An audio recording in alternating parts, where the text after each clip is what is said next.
Allez, ben, je vous propose qu'on démarre. Donc bienvenue à tous, hein, bienvenue dans ce webinaire. Donc quand apprendre ne suffit pas, comment combler le fossé entre savoir et faire. Donc moi je suis Juliette Bojanic, je suis Solution Consultant Manager chez Cross Knowledge, hein. Ça fait un petit peu plus de 10 ans, 11 ans même que je travaille chez Cross Knowledge. Et donc on va passer toute l'heure qui arrive ensemble. Et aujourd'hui je suis accompagnée de mon collègue Maxime. Et donc, moi, je travaille chez Cross Knowledge depuis 6 ans. Pour information, avant, j'ai enseigné dans des écoles et des universités, notamment sur la gestion de la performance, donc tout ce qui est mise en place et gestion d'indicateurs de performance au sein des organisations. Voilà, chez Cross Knowledge, j'ai commencé comme chef de projet. Puis j'ai basculé sur un poste de Customer Success Manager.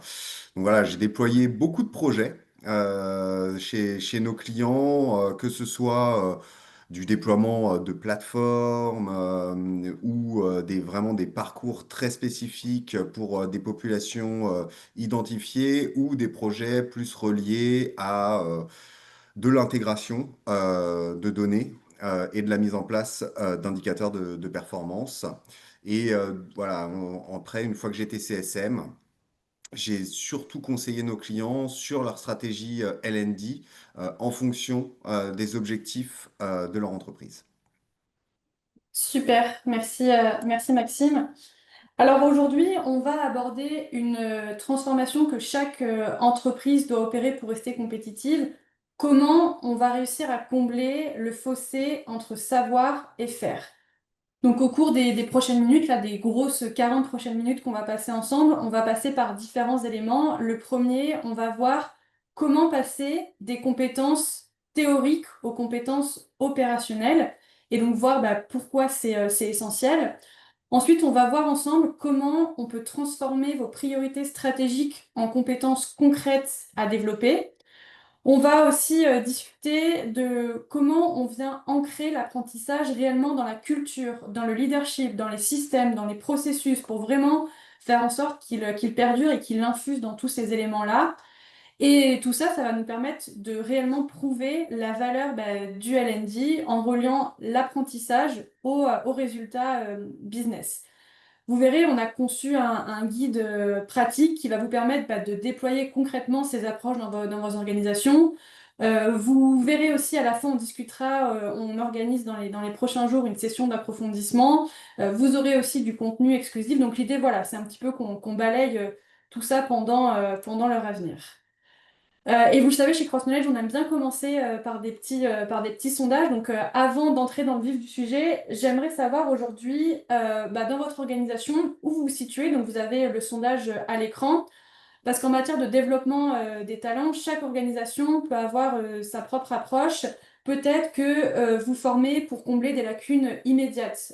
Et donc, vous allez former sur de la compliance, sur de la conformité, sur des formations réglementaires.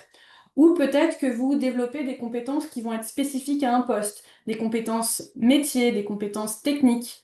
Peut-être que vous vous concentrez principalement à renforcer les compétences transversales, la communication, le travail en équipe. Ou peut-être que vous vous occupez de façonner des comportements, des mentalités qui vont permettre de modifier durablement la façon de travailler.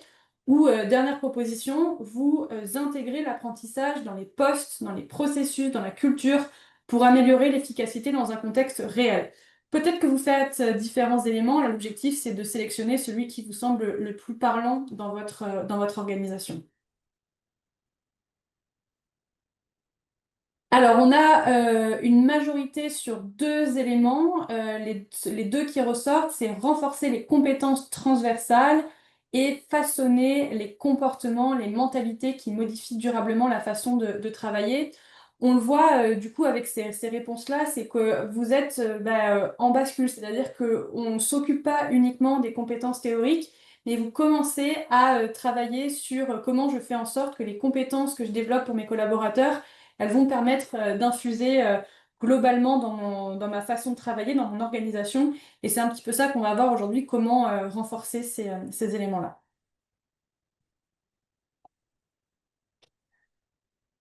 Alors, vous le savez, on fait face à un rythme de changement qui est sans précédent à plusieurs niveaux. La technologie, l'intelligence artificielle, il fallait le citer à un moment donné dans ce webinaire, c'est le moment. Que ce soit sur les attentes des clients, que ce soit sur des modèles économiques, tout change, tout évolue plus rapidement que jamais. La recherche, elle montre d'ailleurs que 44% des compétences clés vont évoluer d'ici 2030. Et quand je dis évoluer, je suis gentille ou optimiste, puisque on pourrait même dire que 44% des compétences actuelles vont devenir obsolètes d'ici 2030. On sait aussi qu'on a 60% des collaborateurs qui auront besoin de renforcer ou de développer les nouvelles compétences d'ici 2027. Et pourtant, malgré ces chiffres, malgré ces constats, malgré les études, on a de nombreuses organisations qui s'appuient encore sur des modèles de formation qui sont assez traditionnels, qui vont se limiter à l'acquisition de compétences. Mais cette approche, elle ne suffit plus. Savoir, ça ne veut pas dire savoir-faire. Maîtriser sans pratique, ça ne va pas permettre d'améliorer la performance. Et quand l'apprentissage n'est pas vraiment aligné sur la stratégie, bah, les résultats, ils vont rester limités. Peut-être que Maxime, tu veux un petit peu étayer ça avec quelques Oui, illustrations. alors moi pour commenter peut-être un petit peu sur des choses pratico-pratiques qu'on peut faire avec certains de nos clients. Par exemple, hein, quand on a des collaborateurs qui ne se sentent pas compétents hein, dans leur métier ou que l'entreprise identifie un problème de performance dans un département ou une équipe, on a en gros deux méthodes principales et je pense qu'ils peuvent marcher pour n'importe quelle organisation. C'est un, est-ce que malgré ce problème de performance ou des personnes qui ne se sentent pas compétentes dans leur métier, est-ce qu'on en a qui sont performants? Et si oui, à ce moment-là, il faut capitaliser sur ces personnes-là, hein, sur leur savoir et leur savoir-faire pour le diffuser à toute l'équipe. C'est en gros l'identifier comme un expert dans son métier et faire en sorte qu'il soit associé dans la création d'un parcours de formation. Et si jamais on n'en a pas, c'est-à-dire qu'on a vraiment un problème beaucoup plus large, là, pour moi, ça passe par une enquête hein, qui soit quantitative et qualitative avec les équipes concernées pour identifier quelles sont les compétences à développer de manière à ce qu'ils soient performants demain. L'autre chiffre que je voulais commenter, c'est celui sur la taxonomie des compétences. Moi, j'ai des entreprises avec lesquelles je travaille qui travaillent sur des taxonomies de compétences et qui perdent une énergie folle. Évidemment, c'est important pour les postes clés de l'organisation. Néanmoins, moi, je mettrais un bémol hein, sur la taxonomie de compétences en tant que telle ne va pas changer la performance de votre organisation. C'est pas le fait d'avoir une taxonomie de compétences qui va changer votre organisation, c'est le fait de mettre en application cette taxonomie de compétences dans un programme de formation pour des collaborateurs identifiés. Et le dernier point qu'on a beaucoup comme sujet aussi avec nos clients, c'est plus sur la rétention des jeunes et ça, effectivement, c'est un coût énorme pour nos clients. Et travailler sur un parcours d'apprentissage, mais qui soit pas juste un onboarding, en fait, c'est planifier un parcours d'apprentissage sur du temps beaucoup plus long, ce qui est facilement faisable avec les outils aujourd'hui, ou en tout cas le nôtre, c'est-à-dire de prévoir un onboarding, de prévoir de faire connaître un peu plus l'entreprise une fois que la période d'essai est terminée et de prévoir par exemple des propositions sur de la mobilité interne au bout de 2 ou 3 ans. Ça, c'est des choses aujourd'hui qu'on peut facilement automatiser et que j'encourage nos clients à réaliser. Je t'en prie. Super, merci Maxime pour cet éclairage. Et tu le disais, hein, chez Cross Knowledge, on travaille avec bah, des centaines d'organisations dans le monde, que ce soit des grands groupes ou des entreprises de taille plus restreinte. Donc ça nous permet d'avoir une vision assez complète de ce qui se passe sur le marché. Et ce qui nous frappe aujourd'hui, c'est que quel que soit le secteur, quelle que soit la taille, on a à chaque fois ce même décalage stratégique. Aujourd'hui, on a uniquement 25% des organisations qui relient véritablement leur action de formation aux priorités business. 25%, c'est très peu. Et pourquoi? Une des raisons qui explique ça, c'est qu'aujourd'hui, les équipes L&D, elles restent trop souvent concentrées sur des événements ponctuels. Je vais faire une campagne de formation sur un instant T parce que c'est le sujet du moment. Et on va le mesurer par de l'activité, combien de personnes se sont connectées, est-ce que les gens étaient satisfaits, mais ça reste déconnecté de la stratégie. A contrario, on voit que les organisations qui sont concentrées sur l'avenir, elles adoptent une approche différente. Elles se concentrent sur les compétences opérationnelles. Elles vont mesurer des résultats concrets et donc elles intègrent ce développement dans la culture de l'entreprise, dans les systèmes, dans les processus. Et on observe de nombreux bénéfices, hein. McKinsey montre que les entreprises qui ont développé, déployé ce modèle-là, ont obtenu de meilleurs résultats, une meilleure performance en 18 mois. Donc l'objectif, il est clair, hein, c'est comment on passe d'une approche qui va être centrée sur les compétences théoriques à une approche qui va être orientée sur les compétences opérationnelles et donc des résultats mesurables. Donc avant qu'on voit concrètement un petit peu tout ça, on avait une autre petite question à vous poser, puisque aujourd'hui, l'un des défis qu'on observe, c'est que la formation, elle évolue souvent en parallèle du business. Et donc on avait envie de vous demander, vous aujourd'hui, dans quelle mesure votre stratégie L&D, elle est alignée à la stratégie business de votre organisation? Est-ce qu'on est sur pas du tout? Vos équipes L&D, elles fonctionnent en parallèle, sans lien avec les priorités business. Est-ce qu'on est sur de temps en temps, c'est-à-dire que vous réagissez aux demandes, mais sans une démarche proactive de connexion avec le business? Est-ce qu'on est sur partiellement, certains programmes sont reliés, mais sans alignement systématique? Est-ce qu'on est sur fortement, c'est-à-dire que plus de 75% de vos initiatives L&D sont alignées sur les objectifs et la stratégie? Ou est-ce qu'on est sur du totalement? Votre stratégie L&D est parfaitement et totalement alignée sur la stratégie de l'entreprise.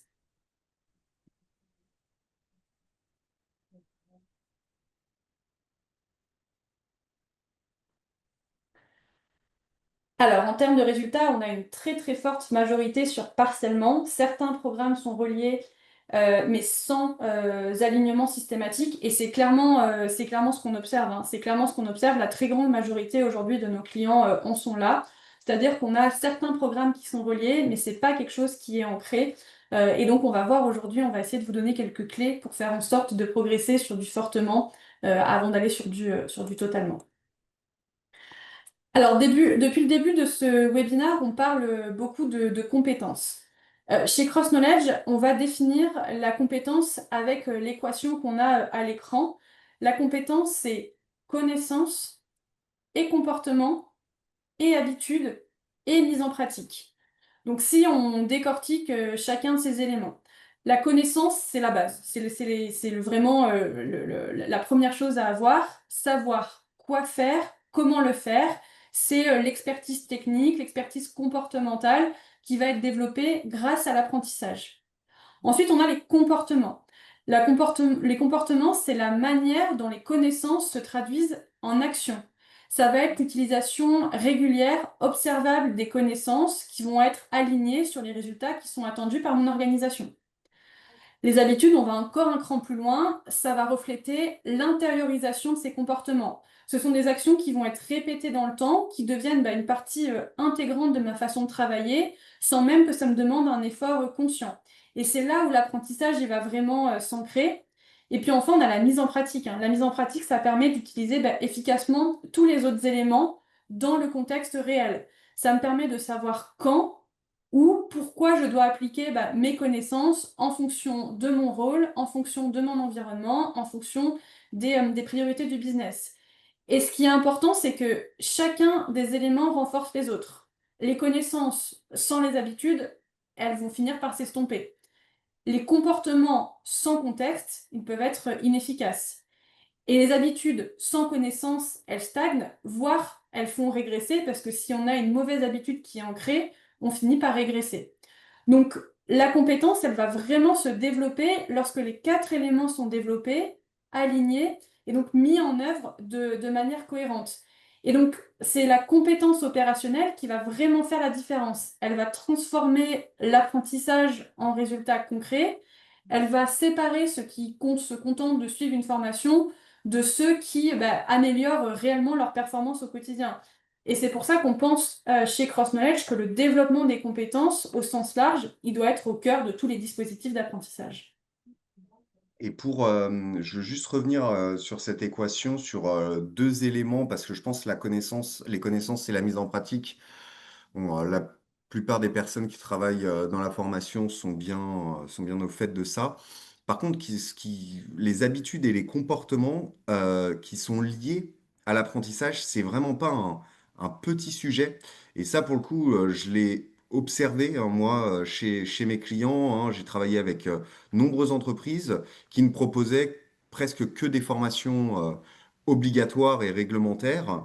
Et ces entreprises, lorsqu'elles doivent mettre en place un processus de transformation, un logiciel ou des processus, elles rencontrent des difficultés avec leurs collaborateurs car il n'y a pas une culture, hein, de l'apprentissage au sein de l'organisation.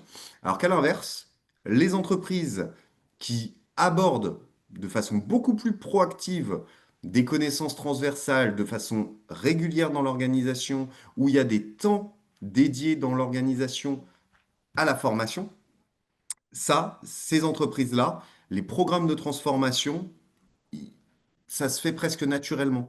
Et parce que, en fait, ces personnes ont l'habitude de devoir changer leurs habitudes et leurs comportements, et ils sont habitués à recevoir de la formation. Donc voilà, ça, c'est pas des petites choses pour moi, c'est vraiment des choses qui sont importantes si on pense à la performance au long cours d'une entreprise. Merci, Maxime. Donc prenons peut-être un petit moment pour explorer une distinction fondamentale, celle de la différence entre la compétence théorique et la compétence opérationnelle. Et donc à l'écran, vous avez un petit peu un tableau qui illustre cette différence. À gauche du tableau, on a la compétence théorique. La compétence théorique, c'est quelque chose qu'on apprend de manière isolée. Elle va être utile, mais elle va rester limitée, elle va rester éphémère et elle va être mesurée par des indicateurs qui sont peu révélateurs, les taux de complétion, des scores finaux, j'ai obtenu mon badge, etc. À droite, on a la compétence organisationnelle qui va plus loin. Chez Cross Knowledge, la compétence organisationnelle, on va la définir comme la capacité à mobiliser avec discernement ses savoirs dans des situations réelles, dans des situations concrètes. Ces savoirs appliqués de manière constante, même sous pression, pour que je puisse, moi, apprenant, obtenir des résultats tangibles. Et une autre peut-être différence majeure, c'est que les compétences théoriques, bien souvent, elles peuvent relever uniquement des équipes L&D. Et c'est ce qui est ressorti dans notre premier sondage, hein. Vous étiez beaucoup à vous concentrer prioritairement sur ces compétences théoriques. Alors que les compétences théoriques, elles vont exiger une responsabilité qui va être partagée entre collaborateurs, managers, leaders et équipe formation. Et c'est ça qui en fait un puissant levier de compétitivité, de performance et donc de transformation. Alors, maintenant qu'on a défini ce qu'est une compétence opérationnelle, la question suivante se pose, c'est comment on va la développer. Et c'est là qu'intervient un modèle qu'on a développé chez Cross Knowledge, le Skill to Impact. Il va retracer l'ensemble du parcours d'un collaborateur, de la première prise de conscience et donc de l'acquisition des savoirs jusqu'à la mise en pratique constante pour aboutir à des résultats qui vont être visibles au niveau des équipes et de l'entreprise. Et donc ce modèle, il repose sur un constat assez simple, hein. La transformation, elle ne se produit pas à la fin d'une formation, elle se produit lorsque l'apprentissage est appliqué, renforcé et donc intégré au quotidien. Et c'est là qu'on passe d'une compétence théorique à une compétence opérationnelle et donc à des résultats qui vont être concrets. Donc la première phase, celle qui est en violet le plus clair sur l'écran, c'est là où commencent la plupart des efforts de formation. Mais malheureusement, c'est aussi là où il y a beaucoup d'efforts qui s'arrêtent. Ces étapes, elles sont importantes, mais elles ne suffisent pas. Parce que si on s'arrête à je sais, on va uniquement mesurer la compréhension. On ne va pas mesurer les comportements. On ne va pas mesurer la performance. Encore moins des résultats vraiment concrets. Et donc c'est pourquoi, par effet un peu ricochet, il y a beaucoup de départements L&D qui peinent à démontrer leur valeur.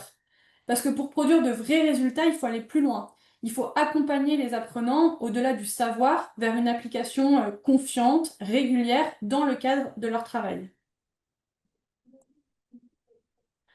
Et donc, lorsqu'un apprenant a atteint le stade de je sais, il a acquis la compréhension, mais il n'a pas encore mis ses compétences en pratique. Et donc, c'est là où on arrive sur la phase 2, la phase avec le violet intermédiaire. On est sur la phase d'activation de la compétence. C'est là où on a la compétence théorique qui va se transformer en action concrète. C'est le point un petit peu charnière où l'apprentissage commence à se traduire en performance régulière et mesurable. Mais ce qui est important de noter, c'est que l'apprenant, il ne va pas pouvoir franchir ce cap seul. Il va avoir besoin de renforcement, il va avoir besoin de feedback, de coaching, il va avoir besoin qu'on lui offre des opportunités pour réellement appliquer ces nouvelles compétences dans des situations réelles. Et donc c'est pour ça, chez Cross Knowledge, hein, dans toutes les formations qu'on développe avec nos clients, on ne s'arrête pas au stade de la formation est terminée, on aide les organisations à mettre en place des dispositifs qui font passer l'apprentissage à l'action et donc à la performance opérationnelle. Et donc, une fois que cette compétence opérationnelle elle est activée au niveau individuel, le prochain défi, c'est de la déployer à grande échelle. Et donc là, on passe sur la partie en violet foncé, la partie compétences collectives. Jusqu'à présent, c'était je, on passe sur du nous. Les compétences collectives, ça marque le moment où l'apprentissage, ça devient un comportement qui va être partagé, qui va être intégré à la culture de l'équipe. Et donc, à ce stade, les forces individuelles, elles vont se transformer en pratiques communes. Les bonnes pratiques, elles sont partagées. Le langage, il est harmonisé. Et la compétence, en fait, ça devient le mode de fonctionnement inné de l'équipe. Et c'est là qu'on va pouvoir atteindre de vrais résultats. Pas seulement des progrès individuels, mais des résultats concrets, des résultats mesurables qui vont être valables pour l'ensemble de l'organisation. Et donc, vous le voyez, hein, on a différents exemples à l'écran. Le Skill to Impact modèle, il se veut pratique, il ne se veut pas théorique, parce que chaque étape de je constate à nous réussissons va se définir par des comportements observables qui vont montrer où en sont les apprenants, dans quelle mesure l'apprentissage va pouvoir se transformer en performance. Par exemple, donc le début, je sais, va correspondre à la compréhension théorique, mais sans mise en pratique. Par contre, je fais illustre des progrès de performance individuels. Nous faisons, là, ça va refléter un petit peu l'alignement, la cohérence au sein des équipes. Et enfin, on a le nous réussissons. Là, ça marque le moment où les compétences opérationnelles sont intégrées, les KPI qu'on s'était fixés au début sont atteints, et donc on observe une véritable transformation. Et donc cette approche, elle permet vraiment de mesurer l'efficacité au-delà de la simple participation, de la complétion des modules. Et donc ça va nous guider en tant que responsable de formation dans des actions concrètes, dans des actions ciblées. À quel moment je vais mettre du coaching? À quel moment je vais mettre de la mise en pratique? À quel moment je permets à mon collaborateur de réellement renforcer ce qu'il a appris? Et donc, à grande échelle, ce modèle va fournir un petit peu une boussole, une feuille de route pour passer d'un apprentissage ponctuelle à une amélioration systémique de la performance. Donc ça, c'est vraiment le cœur du modèle. Par contre, on va le voir tout de suite, cette transformation, elle nécessite du renforcement et surtout une co-responsabilité de l'apprentissage. Et donc, on va un petit peu en discuter maintenant. Parce que pour que l'apprentissage se traduise en performance concrète, on a deux éléments qui sont indispensables. Le renforcement et la co-responsabilité à l'échelle de l'entreprise. Sans eux, sans ces deux éléments, même le meilleur apprentissage, il va s'effacer rapidement. Et donc, avec ces éléments, avec le renforcement, avec la co-responsabilité, on va passer d'une formation ponctuelle à des compétences opérationnelles intégrées d'abord chez les individus, moi en tant qu'apprenant, et ensuite dans l'ensemble des équipes. Et pour ça, on a 6 conditions pour que ça soit un petit peu possible. D'abord, on a la clarté. Chacun sait exactement ce qu'implique la compétence et donc pourquoi elle est essentielle. Ensuite, on a l'engagement. L'apprentissage, il est pertinent et il suscite chez moi un réel intérêt. J'ai envie de me lancer dans l'apprentissage de cette compétence.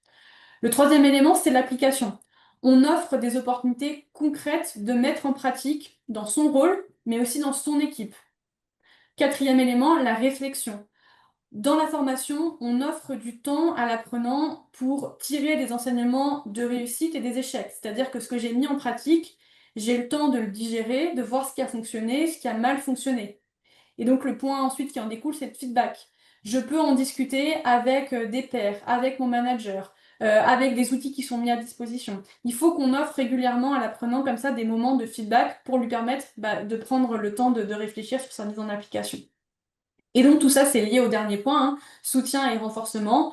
On offre aux collaborateurs du coaching, un encouragement des leaders, rien de mieux qu'avoir un programme sponsorisé par des leaders de l'organisation. On permet vraiment aux collaborateurs de venir mettre en pratique tout ce qu'il apprend au cours de son dispositif. Donc on le voit, hein, avec ces six conditions-là, le développement des compétences ne va pas uniquement reposer sur le L&D. Les leaders doivent donner l'exemple, les managers vont accompagner et servir de modèle, et les apprenants, eux, ils doivent prendre en main l'application de ce qu'ils ont appris.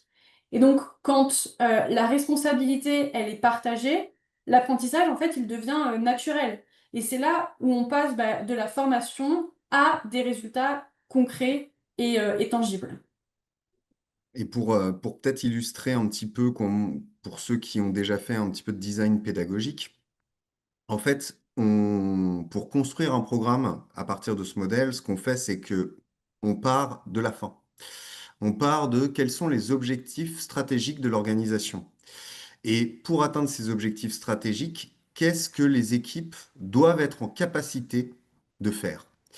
Et on peut prendre des exemples vraiment très concrets, hein. Ça peut être l'augmentation de la proportion de femmes dans le comité de direction. Qu'est-ce qu'on doit faire pour le faire? Il y aura forcément de la formation auprès des personnes en charge du recrutement, mais peut-être aussi de la formation auprès des équipes qui sont déjà dans ce comité de direction. Si on parle de performance opérationnelle, qui est quelque chose qui revient très fréquemment, et ben à ce moment-là, ça veut dire qu'il faut rebasculer au niveau des équipes opérationnelles sur les actions qu'elles vont réaliser de manière à ce qu'elles soient le plus performantes possible. Si les objectifs sont plutôt d'augmenter le chiffre d'affaires, et ben là, pour moi, le LND doit plutôt se concentrer sur les départements commerciaux pour s'assurer qu'ils ont une bonne connaissance de l'offre, une bonne connaissance du marché, qu'on puisse aussi les faire s'essayer à un pitch commercial.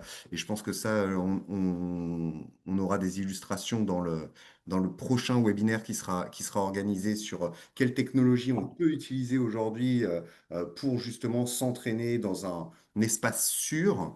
Voilà. Super. Effectivement, je pense que l'objectif aujourd'hui, c'est qu'on voit un petit peu toutes les bonnes pratiques et dans quelques jours, qu'on se concentre sur des leviers concrets pour mettre tout ça en application.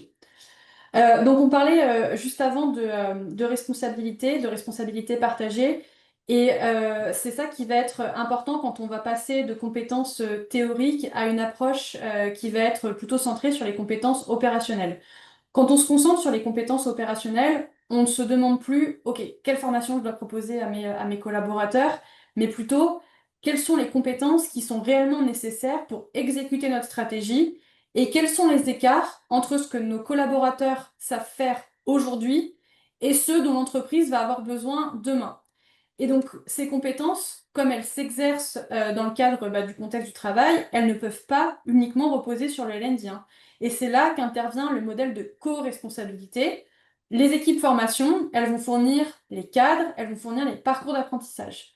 Les managers, eux, vont être là pour renforcer les comportements au quotidien. Les leaders, ils vont définir, ils vont incarner les compétences clés à un niveau stratégique.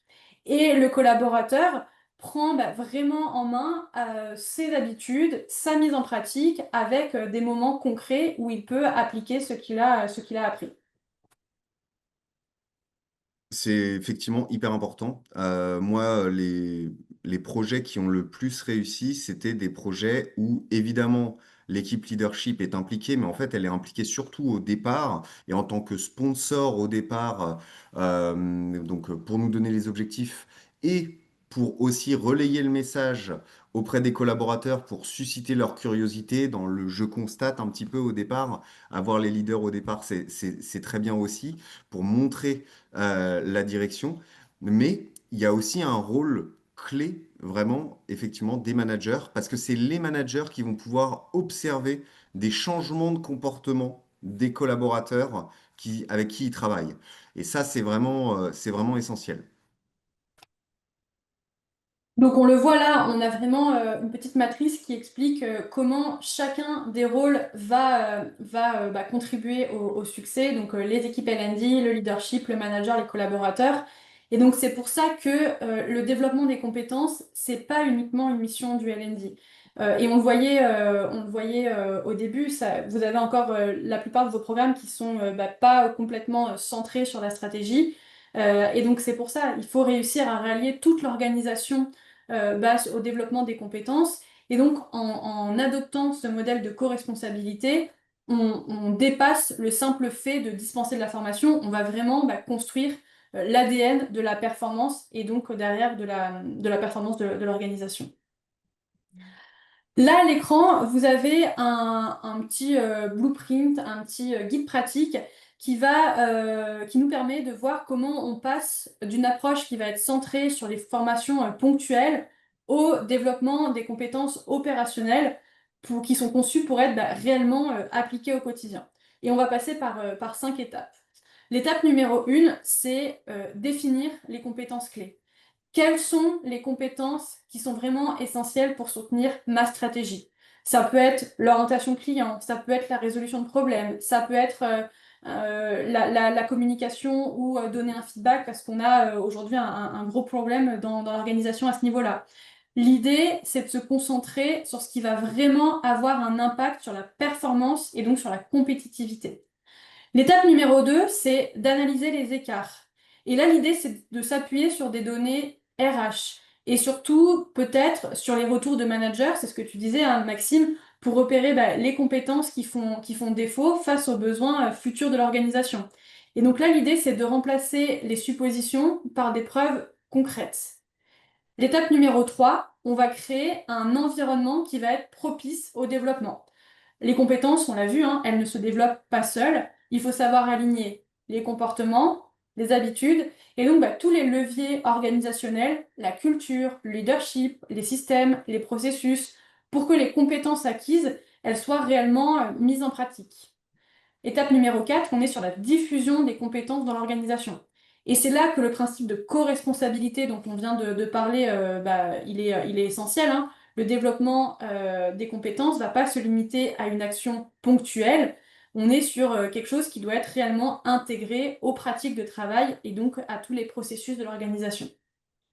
Et enfin, dernière étape, étape numéro 5, on est sur l'évaluation des résultats concrets. Et donc c'est pour ça qu'il est important d'avoir défini au début les compétences et d'avoir fait le lien avec sa stratégie. J'ai besoin de mesurer des résultats concrets, ne pas se limiter au taux de complétion, question de satisfaction. Mais ici, on vient mesurer ce qui compte vraiment, l'évolution des comportements. Est-ce que j'ai eu une réduction peut-être du turnover? On va peut-être aussi voir s'il y a eu des gains de productivité suite à l'adoption de nouveaux outils. Là, l'idée, c'est de montrer vraiment ce qui va permettre d'avoir un impact sur l'organisation, et c'est là où l'apprentissage va devenir un moteur de performance et de transformation.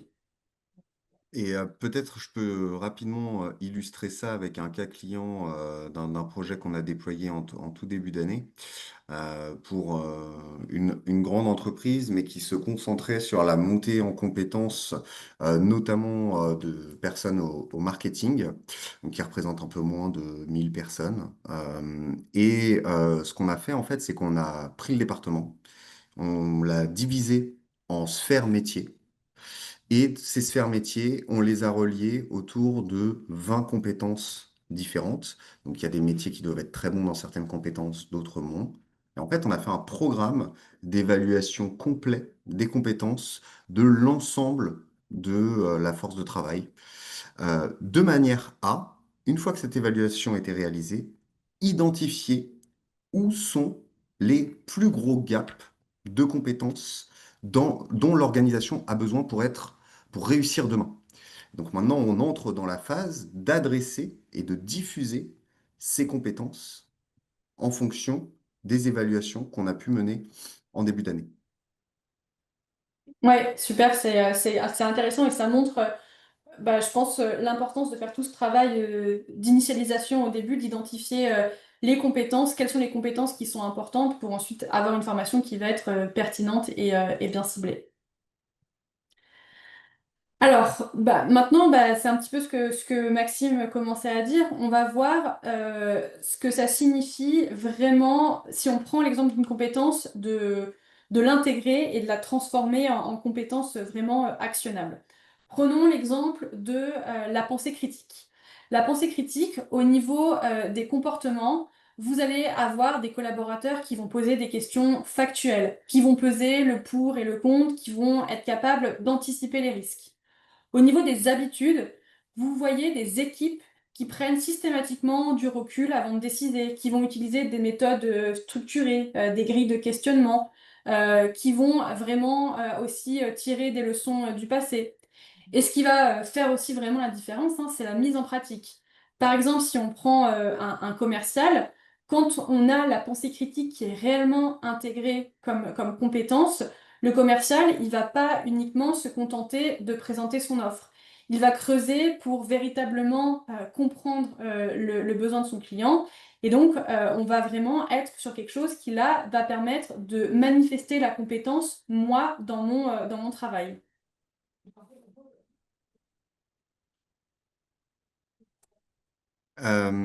Pardon, Juliette, je voulais juste dire un petit mot Vas-y, vas-y. sur la slide précédente, avec un autre exemple sur lequel je suis en cours de déploiement avec un de mes clients, qui est relatif à l'intelligence artificielle générative. C'est un groupe très très grand, hein, quasiment 100 000 collaborateurs, comment dire, qui existe depuis très longtemps, avec des collaborateurs aussi qui sont là depuis très longtemps. Et c'est comment on arrive à embarquer cette nouvelle technologie partout dans l'organisation. Et ben, là, ce qu'on a fait, c'est on a mis en place un plan sur 3 mois qui a démarré là en septembre. Et ce plan sur 3 mois, il consiste déjà à avoir les équipes de leadership qui suscitent la curiosité des collaborateurs auprès de ce sujet. Et donc, il y a un kick-off, on va dire, une ouverture de cette grande transformation qui se fait là en septembre avec le président de l'entreprise et le directeur des ressources humaines et le directeur de la formation. Ça, c'est l'ouverture. Et en fait, ensuite, ce qu'on fait, c'est qu'on rebascule ce webinaire, mais sur les différents grands départements, grands métiers qu'il y a dans l'organisation. Parce que l'intelligence artificielle générative, on va absolument pas l'appliquer de la même manière selon les métiers. Et donc, l'idée, c'est de séparer l'entreprise dans ses grands métiers sur un même sujet, exactement comme c'est montré là sur la pensée critique, sauf que nous, on l'a fait sur l'intelligence artificielle générative, pour que chaque département s'approprie ces technologies et un temps réservé et puisse s'échanger des bonnes pratiques, des bons prompts, par exemple, sur ces technologies. Super, c'est un très bon exemple et je pense que ça parle à de nombreuses organisations, comment on vient déployer tout ça et faire en sorte que l'intelligence artificielle, ça devienne pas uniquement un gadget que les équipes ont à disposition, mais que ça permette d'avoir des réels gains de productivité pour l'organisation. Et donc, tu le disais, enfin là, on parlait de l'organisation et c'est un point qui est important, hein. Quand on parle de compétences, on ne doit pas faire l'erreur de croire qu'elles n'existent que chez l'individu. Alors certes, elles vont partir des connaissances, elles vont partir des habitudes, des comportements, mais ces compétences, elles sont aussi façonnées par l'équipe et par l'organisation dans son ensemble. On l'a vu, hein, si le manager ne renforce pas les comportements, si les processus ne permettent pas de nouvelles pratiques, si les dirigeants ne montrent pas l'exemple, alors la compétence, elle ne prend pas. Et c'est pourquoi développer les compétences, c'est développer un véritable écosystème. C'est exactement l'exemple que tu donnais, Maxime, avec la création d'un véritable écosystème. Et là, ça demande une responsabilité qui va être partagée entre le L&D, les managers et donc la direction. Et c'est pourquoi ancrer les compétences dans l'ADN de l'organisation, c'est la seule façon de les faire perdurer à long terme, ces compétences-là. Et alors là-dessus, j'ai deux exemples qui me viennent en tête. Donc, pour moi, un exemple qui est très concret sur ce qui implique toute l'organisation et les processus, c'est quand on a des changements de logiciel. Quand on a des changements de logiciel dans une organisation, on va toucher au processus de l'organisation, à des choses qui sont en règle générale transverses. Par exemple, si on change le CRM, évidemment, on va changer les pratiques des commerciaux, par exemple, mais peut-être aussi de l'équipe marketing si jamais les leads passe par le CRM, mais aussi certainement peut-être des équipes comptables ou des équipes de contrôle de gestion pour les budgets. Et donc, on passe d'un changement de logiciel qui va affecter l'organisation et ses processus à différentes équipes qui évoluent dans un environnement pour à la fin arriver sur des individus qui vont devoir avoir les compétences nécessaires et la connaissance nécessaire de comment est utilisé ce logiciel globalement dans l'organisation pour qu'aussi ils comprennent pourquoi c'est important qu'ils aient ces compétences pour l'organisation et pour eux. Mhm. Et le deuxième exemple, effectivement, j'en avais un deuxième en tête, qui pouvait traiter de la thématique du recrutement. Le, Ouais. le recrutement, c'est quelque chose qui s'applique au niveau de l'organisation, qui a des processus. Mais par exemple, on l'avait fait avec un de nos clients où il y avait, comment dire, des managers qui n'étaient pas forcément très habitués au processus de recrutement, aux entretiens de recrutement, contrairement à des RH qui, eux, étaient plutôt rodés à l'exercice parce qu'il y avait une équipe dédiée. En fait, c'est très simple. On a mis en place un programme de formation, mais pour ces deux populations pour s'assurer qu'elles soient alignées, qu'on ait une montée en compétences d'un côté des managers, mais aussi un accompagnement des recruteurs pour que, en fait, le processus de recrutement en tant que tel fonctionne mieux au sein de l'organisation. Ouais, c'est un bon exemple. Et là, à l'écran, on a donc toujours la compétence pensée critique dont on avait discuté un petit peu avant. Et donc, on voit sur chacun des trois grands leviers qu'on a, les managers, l'organisation et le leadership, un petit peu comment les activer. Donc ça, l'idée, c'est que ça vous donne un petit peu des conseils un petit peu pratiques pour savoir comment activer ça. Par exemple, au niveau des managers, ça peut être encourager l'usage de questions structuré lors d'entretiens d'évaluation. Au niveau de l'organisation, ça peut être, on incorpore des modèles de décision dans les différents workflows qu'on a. Au niveau du leadership, ça peut être, bien évidemment, on donne l'exemple en remettant ouvertement son questionnement sur ses propres hypothèses. Donc l'idée, c'est vraiment de venir activer comme ça ces différents mécanismes. Et donc, si on suit les 5 étapes du blueprint du modèle qu'on a vu, hein, vous pouvez transformer vos priorités stratégiques en un capability framework, exactement comme celui qu'on a ici. Donc là, on a un exemple sur différents comportements, pensée critique, adaptabilité. Peut-être qu'on peut prendre l'exemple de la maîtrise du digital, et ça rejoint un petit peu les exemples que Maxime nous a donnés. On va d'abord définir les comportements qu'on veut voir. Par exemple, ça peut être apprendre à utiliser de nouveaux outils. Ça peut être, par exemple, les outils liés à tout ce qui va être intelligence artificielle. Ensuite, seconde colonne, on va avoir les habitudes.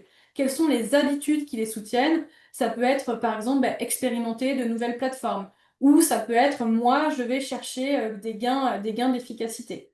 Ensuite, on va passer sur la partie mise en pratique. Comment ces compétences, elles vont s'appliquer dans différents contextes. Comment le collaborateur va utiliser des outils d'analyse. Comment on lui met à disposition, par exemple, peut-être des bacs à sable pour qu'il puisse s'exercer sur ces nouveaux outils. Et enfin, on va définir des indicateurs. Et là, on a deux types d'indicateurs. On va avoir les indicateurs précoces, par exemple l'adoption des nouveaux outils, et des indicateurs de résultats. Si on prend notre maîtrise du digital, est-ce qu'on a eu donc les gains de productivité qui étaient escomptés?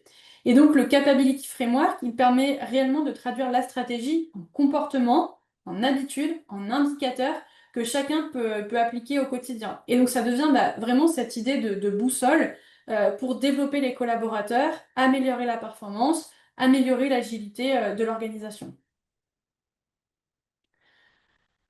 Voilà, on arrive bientôt à la fin de notre webinaire. Avant de prendre les questions, je vois qu'on a quelques-unes et de vous poser aussi une dernière question. On voulait faire une petite synthèse de tout ce qu'on a vu. Donc, pour rappel, on a commencé par discuter de la nécessité de passer des compétences théoriques, donc qui sont acquises de façon fragmentée et donc rarement appliquées sur le terrain, à des compétences qui vont être opérationnelles, intégrées, mises en pratique et donc reliées à des résultats concrets. Ensuite, on a exploré le Skill to Impact modèle qui montre comment l'apprentissage se traduit étape par étape de la prise de confiance individuelle à la performance collective, le fameux nous réussissons. Ensuite, on a parcouru un petit peu le blueprint, ce petit guide pratique, pour avoir un processus assez clair pour définir, diagnostiquer, concevoir, intégrer et donc mesurer les compétences.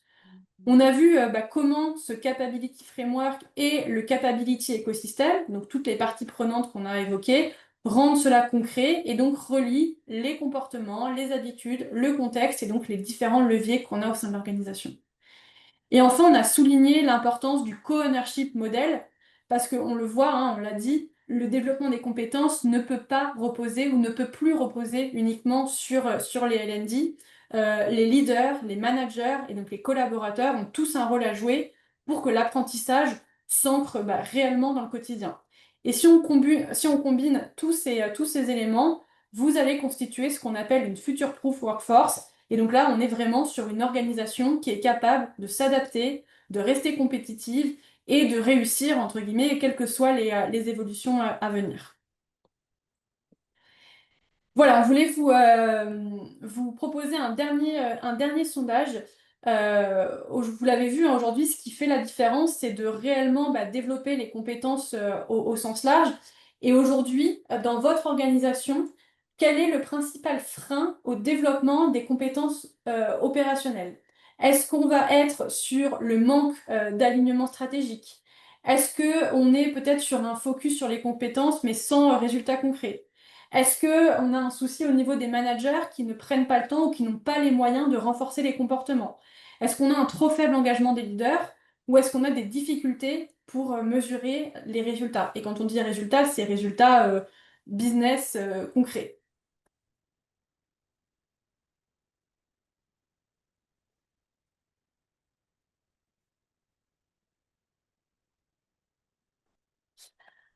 Alors, on a des résultats qui sont assez partagés, avec notamment un gros focus sur les deux derniers, le faible engagement des leaders et la difficulté pour mesurer les résultats. Et on l'a vu, ces deux leviers qui sont clés, hein. Le faible engagement des leaders, c'est clé pour pouvoir sensibiliser les collaborateurs, engager les collaborateurs. Sans engagement de ces équipes de leaders, ça prendra avec de grosses difficultés.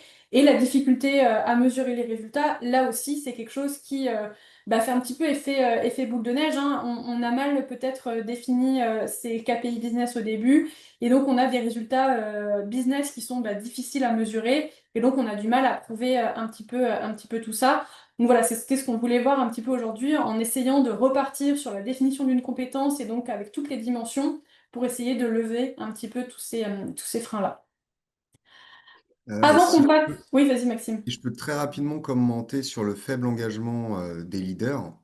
Si les leaders ne s'engagent pas, il faut, pour moi, alors je sais que c'est pas évident, hein, mais il faut aussi à un moment leur dire, est-ce que ce sujet est stratégique?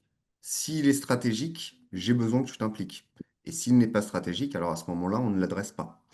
Mais en fait, c'est toute la question de se dire, si on veut adresser un sujet stratégique, on a besoin d'y mettre les moyens nécessaires et le leadership fait partie des moyens nécessaires. Normalement, les objectifs, de toute façon, ils les donnent, hein, les objectifs de l'organisation, tout le monde les connaît. Enfin, tout le monde. En tout cas, ils sont partagés. Et après, pour moi, par exemple, la mesure des résultats du LND, ils doivent être complètement reliés aux résultats de l'organisation. C'est-à-dire que si dans l'organisation, j'ai un problème d'un point de vue de ma performance opérationnelle, ça veut dire que la direction LND, pour moi, doit s'intéresser aux différents métiers opérationnels de l'organisation de manière à pouvoir améliorer cette performance avec les managers opérationnels et les leaders opérationnels aussi. Ok. On va peut-être pouvoir explorer ça dans les quelques questions qu'on va pouvoir adresser. Peut-être une petite note. Donc, vous pouvez ici scanner et vous le recevrez également par mail hein, pour recevoir en avant-première un petit peu un livre blanc qui permet d'aller un petit peu plus loin sur tout ce qu'on s'est dit, hein, de passer réellement de la formation à l'efficacité opérationnelle. Donc voilà, il est accessible pour vous et on vous donnera toutes les informations pour y accéder. Et puis vous avez le petit QR code ici. On en parlait un petit peu plus tôt, hein, dans quelques jours, le 9 octobre, on se retrouvera tous ensemble pour parler un petit peu d'outils concrets pour voir comment on passe de savoir à faire. Maxime, tu t'en parlais un petit peu tout à l'heure, hein, favoriser la mise en pratique. On parlera notamment comment l'intelligence artificielle peut nous aider à faire tout ça. L'objectif, ça sera aussi de discuter avec vous. On a beaucoup parlé aujourd'hui. Cette session, elle se veut beaucoup plus interactive. Donc, vous pourrez là aussi vous inscrire. Et puis, peut-être aussi un dernier élément. Mi-octobre, le 16 octobre, on propose aussi là une conversation avec un de nos auteurs, un de nos facultés. Vous savez, chez Cross Knowledge, on s'appuie beaucoup sur des professeurs, des chercheurs pour nous aider à construire les contenus qui constituent les programmes de formation de nos clients. Et donc là, on aura quelque chose avec Gorik. Gorik, il est conseiller d'orientation à Harvard. Il enseigne un petit peu les règles tacites pour gérer au mieux sa carrière. Il a été désigné par le Thinkers 50. Le Thinkers 50, c'est un petit peu les Oscars du management comme l'un des 30 penseurs à suivre. Il intervient régulièrement auprès de grandes entreprises, que ce soit General Electric, IBM, Google, etc. Donc voilà, on aura la possibilité de discuter avec lui dans les prochains jours. Et on a des super programmes avec lui que vous pouvez utiliser dans vos parcours d'onboarding, si vous le souhaitez. Oui, c'est un super. Oui, oui, c'était voilà, fortement recommandé si vous vous intéressez à l'onboarding, à la mobilité des talents. C'est effectivement une session qui est incontournable. Alors, il nous reste 5 petites minutes pour prendre vos questions. Je vais arrêter le partage et je vais prendre les questions. Donc, première question qu'on a, les projets à succès dont vous parlez concernent quel type d'entreprise en termes de volume de population concernée? Y avait-il une grande diversité des métiers ou plutôt des métiers spécifiques et peu variés? Bah, franchement, là, pour moi, c'est pas forcément ce qui va compter. C'est pas forcément ce qui va compter. Pour moi, les critères de succès, ça va être vraiment les responsabilités que vont prendre les demandeurs de formation. Je vais reprendre les deux exemples que j'ai déjà donnés. Un exemple où on fait une montée en compétence d'une population marketing, donc plutôt restreinte, en tout cas à une sphère de métier, même si voilà, on a quand même créé entre 10 et 14 clusters de métiers dedans. Voilà, ça restait, disons, un champ de compétences assez unique. Et ça, on voit déjà des résultats, par exemple, sur la rétention des collaborateurs. Et pourtant, on commence seulement à adresser la montée en compétences, hein. On a fait une très grosse phase d'évaluation des compétences. Et donc là, on entre seulement dans le développement des compétences pour cette population. Et donc là, on est sur une population, disons, assez restreinte. Moi, aujourd'hui, je travaille principalement quand même avec des grands comptes, mais j'ai travaillé avec des plus petits comptes aussi. Mais voilà, et pour moi, c'est pas forcément les critères. Alors que par exemple, l'autre gros projet que j'ai en ce moment, c'est comment on fait pour faire en sorte que l'ensemble des collaborateurs adoptent les outils d'intelligence artificielle générative. Et bien ça, c'est extrêmement transverse. On va pas du tout avoir les mêmes applications, mises en application opérationnelles.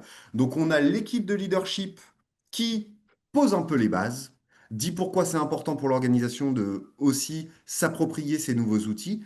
Et ensuite, on cascade vraiment sur les grands départements. Et ensuite, on va même recascader, selon les demandes, sur des métiers beaucoup plus spécifiques pour qu'il y ait des échanges de bonnes pratiques. Donc, pour moi, la taille en soi importe peu. Ce qui va compter, pour moi, ce qui est le plus important, c'est la responsabilité que vont prendre les métiers dans le développement des compétences des collaborateurs. Et ça, c'est quelque chose qui est hyper important. Et je reviens au tout début de la réunion. où je disais, sur certains métiers, on a des personnes qui vont être très performantes, ou alors on ne va pas savoir exactement qui est performant, qui ne l'est pas. Et là, vraiment, rien de mieux que de faire un sondage à la fois qualitatif et quantitatif. Donc quantitatif, c'est-à-dire demander à toutes les personnes, je ne sais pas, moi par exemple, des techniciens de maintenance, on va leur demander quelles sont aujourd'hui leurs grandes difficultés dans leur métier de façon très quantitative. Et on va sélectionner quelques profils qu'on estime bons, ou en tout cas qui sont dans l'organisation depuis un petit moment. Et là, on va mener des entretiens qualitatifs pour vraiment pousser sur quelles sont vos forces, quelles sont vos faiblesses, sur quoi on a besoin d'appuyer ou non, quand on veut intégrer bien de nouvelles personnes, quand on veut les faire monter en compétences sur du temps long, etc. Voilà. On avait une question aussi, c'est quels outils vous utilisez pour mesurer les gaps de compétences? Euh, Alors, bah, pour mesurer les gaps de compétences, aujourd'hui, en tout cas, nous, chez nous, on fait des évaluations qui sont généralement faites de façon digitale, sur lesquelles on va collecter les résultats des évaluations. Et par exemple, hein, pour le programme dont je parlais, on a fait un mapping des compétences dans une araignée où chacun peut savoir où il en est sur telle compétence par rapport à ce qui est attendu dans son métier. Et donc pour qu'il sache tout de suite, OK, moi, où j'en suis, est-ce que j'ai vraiment un gap sur certaines compétences qu'il faut que je comble? Et voilà. Et par exemple, ça, on le distribue uniquement aux collaborateurs. Et après, libre choix aux collaborateurs d'en parler avec son manager, d'en parler avec son référent des ressources humaines pour pouvoir avoir quelque chose d'adapté. Ok, super. Je vois qu'on arrive à la fin de l'heure. Je vois pas d'autres questions, même qui me soient arrivées en direct. Je regarde. Non. Eh ben, donc si vous avez d'autres questions, l'équipe Cross Knowledge y répondra bien volontiers. Vous recevrez bah, toutes les informations, tout ce qu'on s'est dit aujourd'hui rapidement.